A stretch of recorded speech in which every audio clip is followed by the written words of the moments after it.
Bacaan dari kitab pertama Samuel. Ada seorang pria dari Hamastaim, Shofim, di pegunungan Efraim, namanya Elkana bin Yetoham bin Elihu bin Tohu bin Zuf, seorang Efraim. Ia mempunyai 2 istri, yang seorang bernama Hana dan yang lain bernama Penina. Penina mempunyai anak, tetapi Hana tidak. Setiap tahun Elkana pergi meninggalkan kotanya untuk sujud menyembah Tuhan semesta alam dan mempersembahkan korban kepadanya di Silo. Di sana yang menjabat imam Tuhan ialah kedua anak Eli, yakni Hofni dan Pinehas. Setiap kali Elkana mempersembahkan korban, diberikannya kepada Penina istrinya dan kepada semua anaknya yang laki-laki dan perempuan masing-masing 1 bagian. Tetapi Hana yang sebenarnya lebih dikasihinya hanya mendapat 1 bagian juga, sebab Tuhan telah menutup kandungannya. Karena Tuhan telah menutup kandungan Hana, Penina selalu menyakiti hatinya supaya Hana gusar. Demikianlah terjadi dari tahun ke tahun.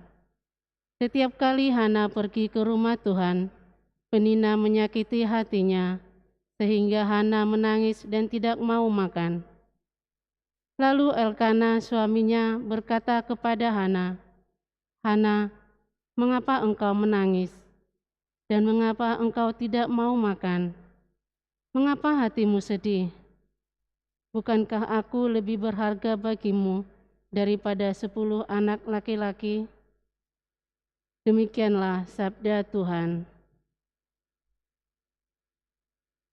Aku mempersembahkan kurban syukur kepadamu ya Tuhan.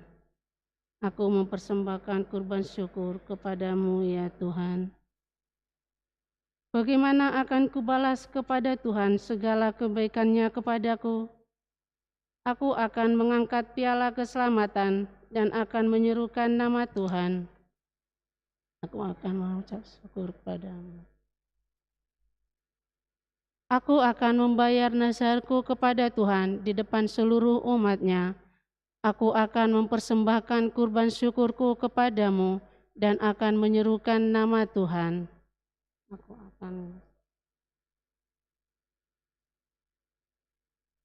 Aku akan membayar nazarku kepada Tuhan di depan seluruh umat-Nya, di pelataran rumah Tuhan, di tengah-tengahmu ya Yerusalem.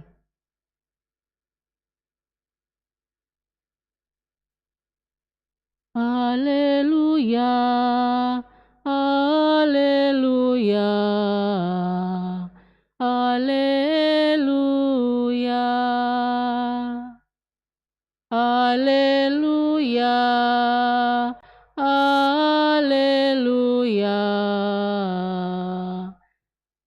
haleluya.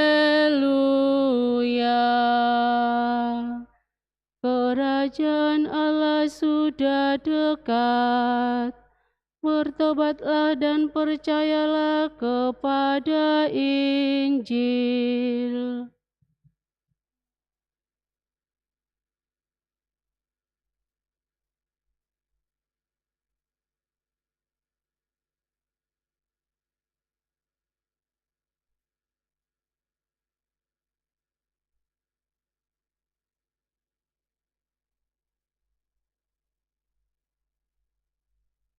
Tuhan bersamamu.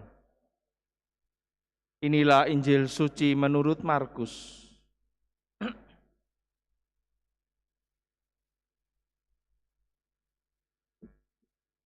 Sesudah Yohanes Pembaptis ditangkap, datanglah Yesus ke Galilea memberitakan Injil Allah. Yesus memberitakan, waktunya telah genap, kerajaan Allah sudah dekat. Bertobatlah dan percayalah kepada Injil. Ketika Yesus sedang berjalan menyusur Danau Galilea, ia melihat Simon dan Andreas saudara Simon. Mereka sedang menebarkan jala di danau, sebab mereka penjala ikan. Yesus berkata kepada mereka, "Mari ikutlah aku, dan kalian akan kujadikan penjala manusia." Mereka segera meninggalkan jalannya dan mengikuti Yesus. Dan setelah Yesus meneruskan perjalanannya sedikit lagi, dilihatnya Yakobus anak Zebedeus dan Yohanes saudaranya sedang membereskan jala di dalam perahu.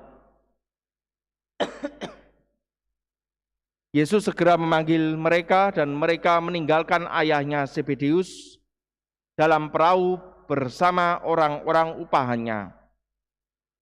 Lalu mereka mengikuti Yesus. Demikianlah sabda Tuhan.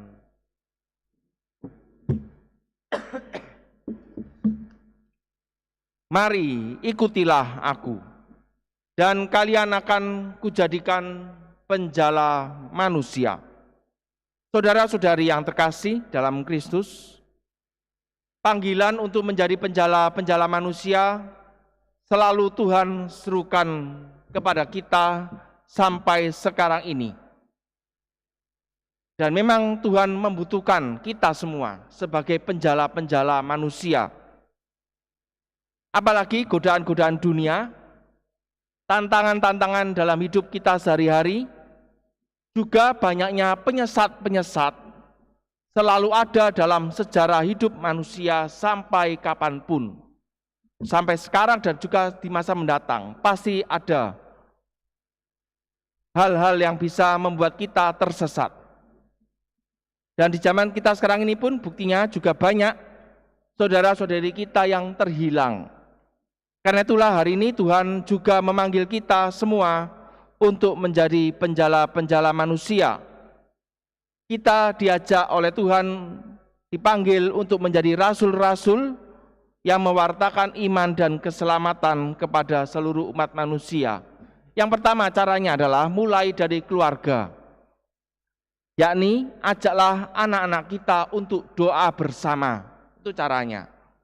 Ajak anak-anak untuk doa bersama, disekolahkan di sekolah Katolik, diajak ke gereja. Yang kedua adalah kita pun juga dipanggil untuk menjadi rasul-rasul yang memanggil kembali anak-anak yang terhilang, domba-domba yang tersesat. Kalau ada saudara-saudari kita yang pernah dibaptis Katolik, dan sekarang sudah lama nggak ke gereja, coba didatangi. Diajak omong-omong, siapa tahu dia mau kembali. Kalau mau kembali gampang caranya. Datang ke imam, atau kalau misalnya dia mungkin lansia atau mungkin sudah sakit, tua, dan lain sebagainya. Romo bisa datang ke orang tersebut, menerima pengakuan dosa, menerima pengurapan, selesai. Karena dia adalah orang Katolik sampai kapanpun. Walaupun mungkin sekarang dia murtad misalnya, tapi kalau dia kembali gampang caranya. Datang ke imam, ngaku dosa, selesai. Karena itulah kita semua hari ini dipanggil juga oleh Tuhan untuk menjadi penjala-penjala manusia. Penjala-penjala dari domba-domba yang sudah tersesat dan terhilang. Sehingga dengan demikian kita akan bisa mengalami bagaimana Allah ternyata hadir sampai sekarang ini di dalam hidup kita. Kita akan mengalami berbagai banyak mujizat, terutama dalam mujizat pertobatan. Pertobatan juga suatu mujizat. Karena itu kita dipanggil menjadi penjala-penjala manusia yang menjaring kembali anak-anak Allah yang selama ini tersesat dan terhilang, sehingga mereka pun juga akan mengalami keselamatan.